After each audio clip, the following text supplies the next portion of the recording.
Let's Ladies and gentlemen, for the ones in attendance and the millions watching around the world, the Big Bag Network presents the High Flying Podcast.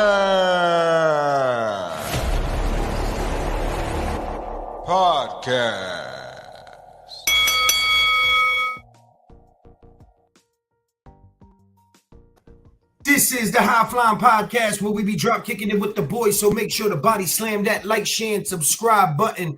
I am your host, Biggie Bag Johnny, back with another video. And ladies and gentlemen, we've been on the road, but we're almost home. All right. So don't make me have to turn this car around. Don't make me have to separate you people. Listen. The road to WrestleMania is here, and it's been bumpy, it's been swervy, it's been crazy, but we're here now. So let's talk about it, all right? It's a crazy one.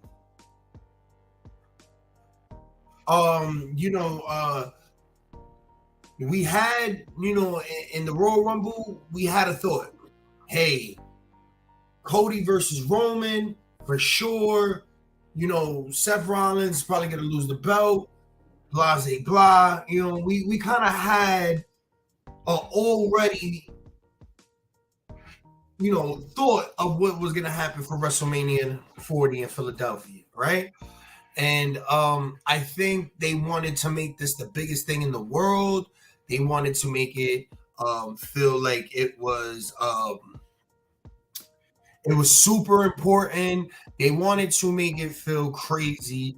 And on the road to there, boom, they took a left. And when they took a left with The Rock in the car. And ever since that, it has been crazy. We were not happy as fans. We did the We Want Cody. We were heard. This isn't the Vince McMahon era no more. This isn't the McMahon era no more. We were heard, and we got the press conference, and it was amazing.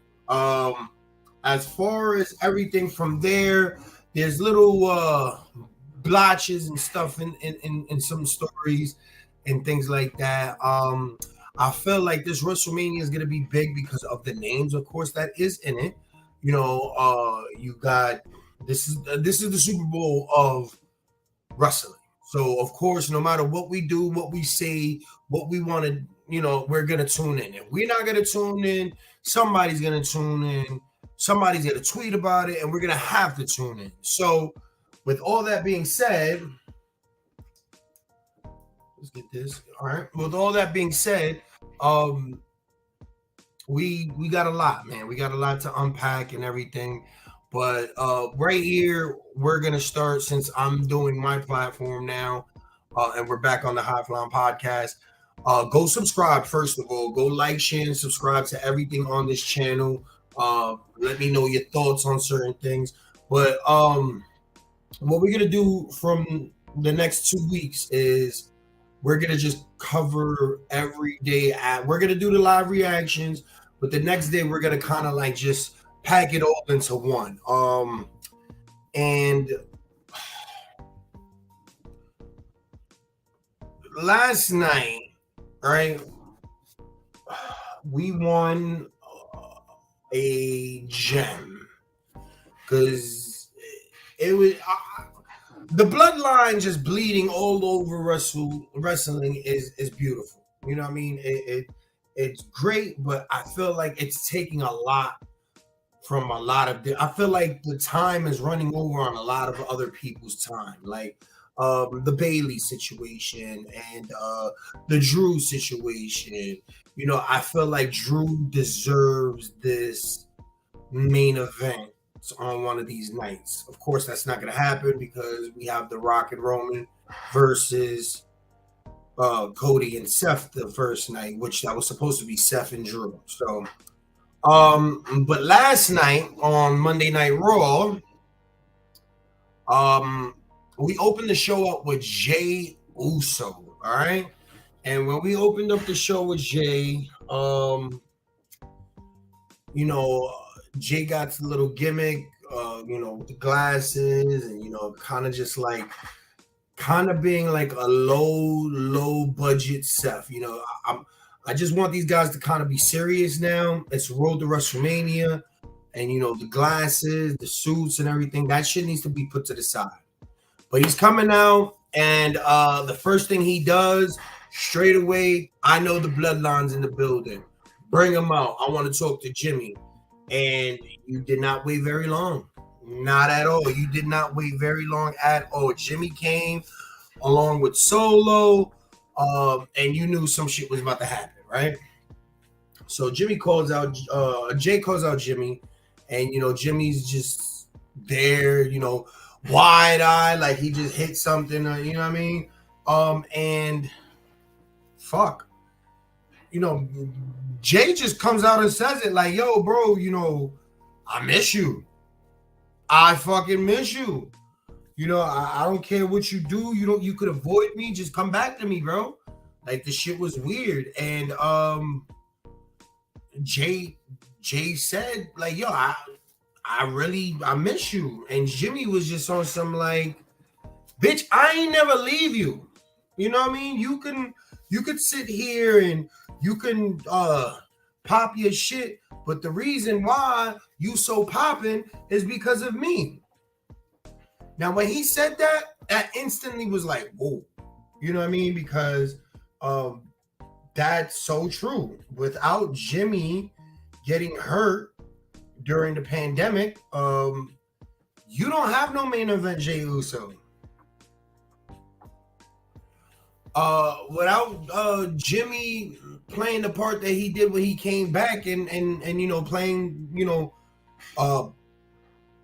the role that he did in that that Jay versus Roman, I don't think Jay really rises up to the occasion as the main event Uso, right? So when he says that, it's like, wow. And it was just crazy, man, because it was 100% true. So with all of that being said, you have Jay versus Jimmy, the dream match for the Usos. They have spoke about it in interviews before and things like that. And that was pretty much it. They ended the segment where it was like, nigga, you're part of the bloodline. You're bloodline forever. We're never gonna let you go. You're never gonna be left alone. And that's what it was. And you kind of knew that. So either you're gonna see a Jay come back to the bloodline, like I said, or something's gonna happen in between that, because you ask for somebody to come home and they don't want to come home. So there's a little Easter egg right there. And then of course, after them telling them, yo, you're not gonna be left alone, Jimmy telling Jay that he's not gonna be left alone and that he's gonna pretty much suffer, Jay hits Jimmy, kind of sucker punches him, and then pretty much Solo gets involved. Now here's my thing. Cody Rhodes, this is why I know Cody's gonna get screwed.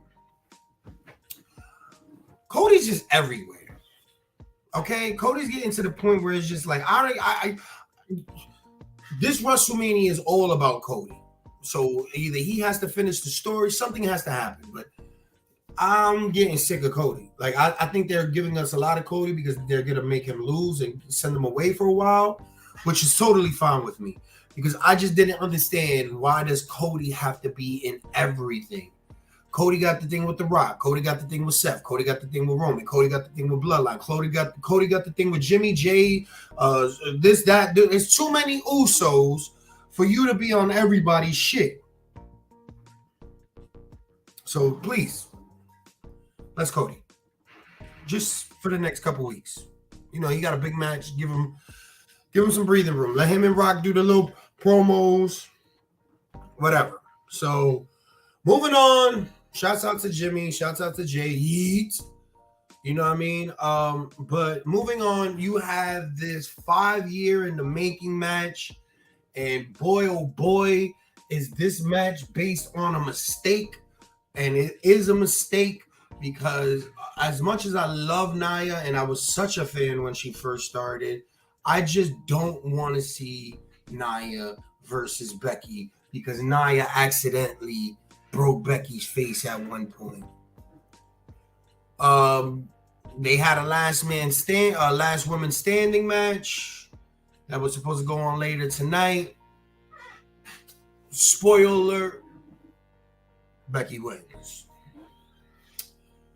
So honestly, you know, with Nia coming back and the bloodline running WWE pretty much, that's the only reason I see her in this level of a card. You know what I mean? I see Nia as just being a person on the roster in catering or something like that. She doesn't bring anything to the table for me as a fan, but you know, hopefully, you know, she gets her WrestleMania moment. Becky, I'm kind of over it.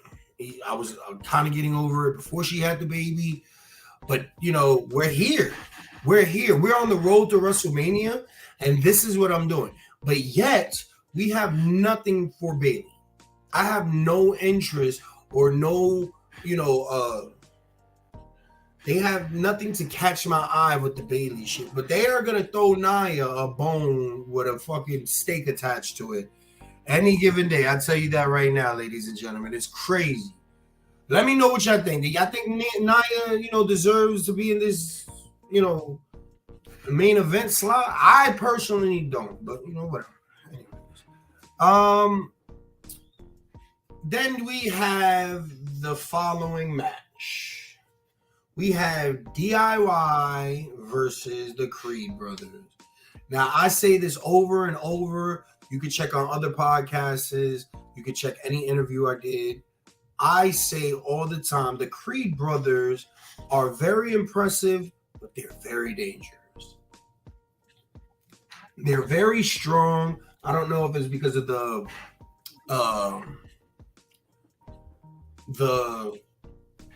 they haven't been on the main roster for too long. I just don't trust them. I feel like they're gonna break somebody's neck or arm. They're too strong. Like, they're so strong. It's ridiculous.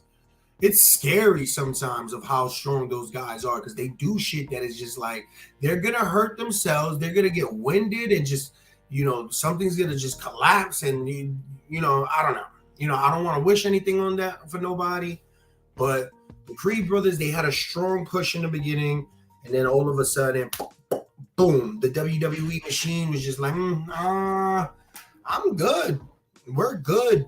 We're not really feeling that at all. So they're going at it. The thing I also like about WWE is that they're giving these people time to tell their stories. They're giving matches. You know, when we were in Vince's era, we actually only had 3-minute matches. They're giving guys like 10, 15 minutes to go out there, and it gets boring when you're on a 3-hour show and 2 of those 3 hours are commercials. You know what I mean? So I would say that that's just a little much. Like this match, it was like 4 commercials in. Wow. You know what I mean? Not a fan of neither one of these guys, all right? So, you know, we're not going too strong. We started off strong with Jimmy and Jay, who DIY versus the Creed brothers. I was like, oh, this is a good match, but I don't care because this is for the elimination qualifying match, which for the first time in the 10-year career of Ciampa and Johnny Gargano, they made it to WrestleMania. So I wish I had the clapping effect, but congratulations to you guys. Let me know if you guys think if they deserve it. I think it is whatever. I just, you know, I feel like they're just squeezing them in. I heard there's like a rumor of the Dudley boys coming back for this ladder match. They said that Jeff and Matt are free agents. So DIY is just in the way, pretty much for me. But congratulations to them, 10 years in the game and just getting in there. You know, that's crazy. But hey, do we care? Do we care? Like, do we care that these guys was 10 years in the game and they're just getting into the opener of the, you know what I mean? This is probably going to be the opener of both nights. You know what I mean? This is probably going to be the first match of it all. So, do we care? Me? No, I don't. But yeah. So, we move on through the night, and we're still moving on. Road to WrestleMania, so there's no real stops. No real stops at the road. So we get the video package with The Rock calling out Cody and his moms, and of course, I wish we were doing this back then because that was awesome. I loved it so much. Everything about what The Rock was doing with the blues and talking shit to his moms and all that, I loved it. Like, The Rock I thought he was a cornball and everything, but he's just on another level. You know what I mean? And it's wild. It's wild what The Rock can do and how electrifying and how amazing he made wrestling again. Because yes, he did. He made it to where it was like, what are we doing? And now it's like, what are we doing? You know what I mean? So shouts out to The Rock for that. We get Cody again. This is the second time tonight already, and this is the top of the ninth. We're on the 9 o'clock hour. So, of course, you got to open up with a big one, middle hour, and then the closing. Cody fucking Rhodes. Hold on. Brief intermission. We don't have no sponsors or commercial, but this here is brought to you by my weed guy.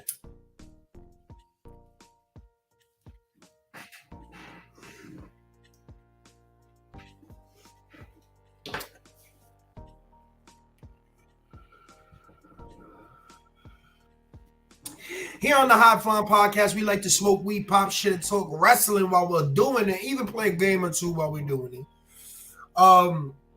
And that's what we did. So thank you to my my dealer.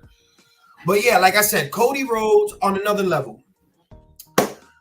Cody Rhodes versus The Rock is becoming the story. This whole the promo thing that they got going on, man. Them talking shit to each other. Rock calling out, Cody on Instagram, and The Rock dealing attitude era promos and shit like that. It's so refreshing when you get shit like that. Because it reminds you of, you're getting away from that PG thing. You know what I mean? But it seems like The Rock and Cody seems more interesting than Cody and Roman, which that is supposed to be the story. I don't know if The Rock was supposed to beat Roman and then Cody was supposed to do all of this with The Rock and they just fast forwarding everything. It's just wild at this point. So, The Rock is going ham on Facebook and Instagram and TikTok and wherever the fuck you can find him on all the platforms. But The Rock is going ham. The Rock is out here, right? He's not playing with Cody. He's really mad about shit, and it's great. So, The Rock is calling Cody all types of bitches and whatever. So I think Cody wants to kind of establish, bro, there ain't no bitch in my blood, bro. I'm a Rose. I come from Dusty Sack. Gold Dust my brother, no homo. You know what I mean? Type shit. And I think he kind of like snapped back, which he did. Cody, when guys go with The Rock, they want to jab, you know what I mean? And then The Rock just completely just obliterates them, right? Cody came out swinging last night. Cody called Rock a bitch, Roman a side hoe, and then he was like, bro, you got to remember, you not that guy no more, bro. You think you big bad Dwayne. You think you big bad bully Dwayne when all you is a little dick syndrome nigga. That's what Cody said. Yo, word for word. If you don't believe it, check it out. He said those exact same words, bro. You know what I'm saying? Like, you know, the name calling for me is, especially because you know you got you now you bringing in us. You know what I mean? Now you bringing in the motherfuckers that could talk our shit, and they using social media in such a good way, man. Shouts out to WWE. That machine is just wild. You see all the motherfucking WrestleManias out here, man. Promo. It was the best. It was the best thing of the night. If you got Rock on SmackDown doing these crackhead, meth head promo shits, and he's killing it, Cody's out here on Raw doing it for 3 hours. So that tells you how much his work ethic. Moving on. R-Truth and The Miz, aka The Awesome Truth, versus Jinder Mahal and his people. Where the fuck these guys come? It's like, here's my thing. I know that they doing certain shit where it's like, okay, you know, they want these guys to come in. All right, anybody against Truth is going to win. I mean, it's gonna lose. Like, Truth is so hot. Like, he had this thing with Damian Priest. I don't know why they stopped it. I don't know what happened to that. Like, it was so good, and then they just stopped it. Truth is the man. So if they do put the Dudleys in the match, you know, which I believe that they will, it's Philly. So why not have the Dudleys in a ladder match? And, you know what I mean? Duh, the fucking place is going to go crazy. Dudleys in Philly, ladder match, 6-man, comes down to the Dudleys, Judgment Day, and Awesome Truth. Miz knows where to attach himself. Okay? Miz was trying to get into the picture as a baby face. It kind of was working, but it was just working. It wasn't working for him. It was just working. And what he do, he attached himself to Truth.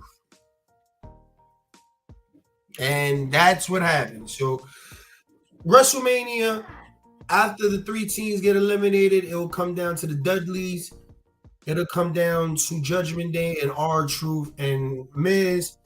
I got R-Truth winning this, stripping Damian Priest. It makes the most sense.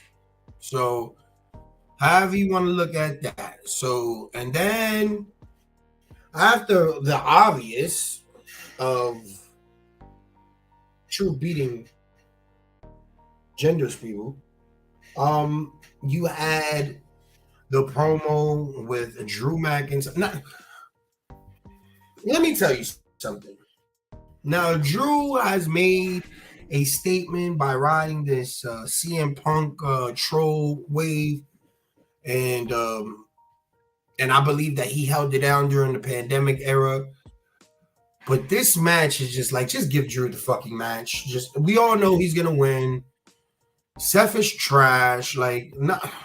Let me, because I get worked up a little bit. All right, so let me explain. Seth to me is getting exposed by Roman and these guys because he's becoming a clown. So it's like, this is WrestleMania. We on the road to WrestleMania. This is the road to WrestleMania, and we're almost at the stop. We're almost here. Smoke break.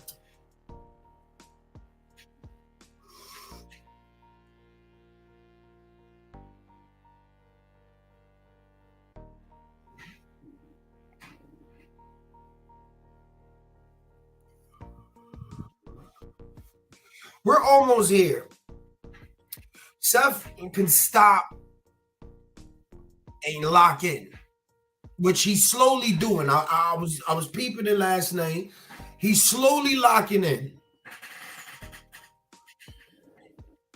Drew had dragged him to the water where it's just too late. Okay?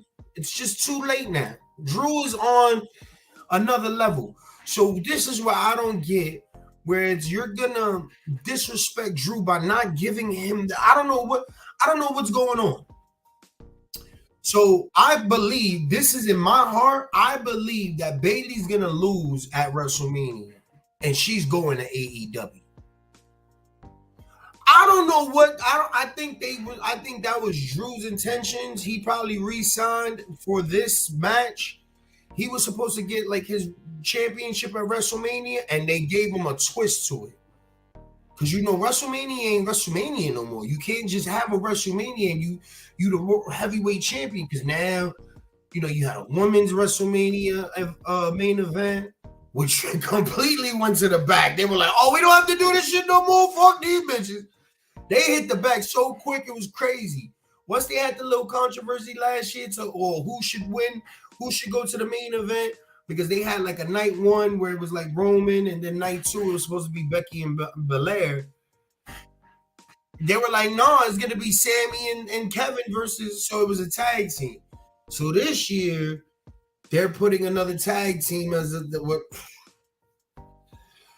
they just played Drew. They played Drewski. They played him like he was a bitch. And if I was him, if they don't make him the most dominant motherfucker in the world, I'm going to AEW. I'm going to TNA. I'll never go to AEW. Then you know, Drew deserves way more. Okay, Drew deserves way the fuck more. Another person that deserves way more, Sami fucking Zayn. Sami fucking Zayn was red hot a year ago. Main evented the motherfucking WrestleMania. And what happened? Nothing. Now he's got this feud that even fucking Chad, that he's a babyface, is like, yo, bro, you're not gonna do that. Which he probably will, which would be crazy. But these guys are just like they're there. Their main event, they're top tiers, but I think it's just because you're just there just because that's a top tier. Like Roman made the top tier just feel like a mid card. Anybody that was just above that mid card level was just chilling there. Drew, Sammy, Kevin Owens. You know, these guys are just there. They're just there. Even when they do shit, you know, Drew's doing his shit because he's trolling right now, but that's about it. It's fucking wild. So Drew does his thizzle, and then the main event. Last woman standing. It was a match. It was a good match. It was a good match for Friday. It was a good match for Monday to be the main event, a women's last woman standing. Shouts out to the women's division, because let me just say something. In the beginning of the show of last year, of the High Flying Podcast, you can go see where I talk shit about the women's division. I am not a fan of the women's division in WWE, or period. Wasn't a fan of the women's division. Slowly but surely, when you have women like Bianca Belair, Charlotte Flair, Bayley, and these other women, Trish Stratus versus Becky Lynch in the steel cage match at SummerSlam was the best women's opening match of all time. I was there. Super dope. Super fucking dope. So I'm proud of the women over there. This match, very good. I had no complaints. Becky comes out as the winner. And yeah. Becky Rhea? Sure. Okay. I'm sure there's gonna be more layers to that. But you know, it's the road to WrestleMania, man. We got 2 more weeks of this. So I started late because I was dealing with another podcast. I was helping them grow, which they're doing very successful. Shouts out to them. But now we're back here. So now we're doing this. We're doing the road to the WrestleMania. And this is the recap one of Raw. So check me out for SmackDown Saturday morning, and let me know what you guys think, man. Like, share, and subscribe. If you ain't subscribed and you're listening to this now, thank you so much. You gotta hit that subscribe button. It helps the motherfucking channel. And before we go, let's go to our sponsors, which is my dealer, and we're gonna tell you what's good. Yeah, this is that Rainbow Runs. So this will not be in the ads of WrestleMania. We will be streaming WrestleMania. I'll be at WrestleCon. Go follow me at the High Flying Podcast on YouTube, Biggie Bag Johnny on Facebook and Instagram, and Bro Luciano 170 on Twitch. Catch me on that Madden fade. Actually, I'm about to do that right now. So let me know what you guys think. Love you guys. And this is the road to WrestleMania. It's gonna get bumpy, baby. Let's go. The Big Bag Network presents the High Flying Podcast, where we dive off the top higher than RVD and Matt Riddle's love child, with your host, Biggie Bag Johnny. Subscribe to the channel and stay up to date on all things wrestling related. So grab your belts and bombs, bad bitches with thongs, and watch whatever episode that you want to put on. It's the High Flying Podcast with Biggie Bag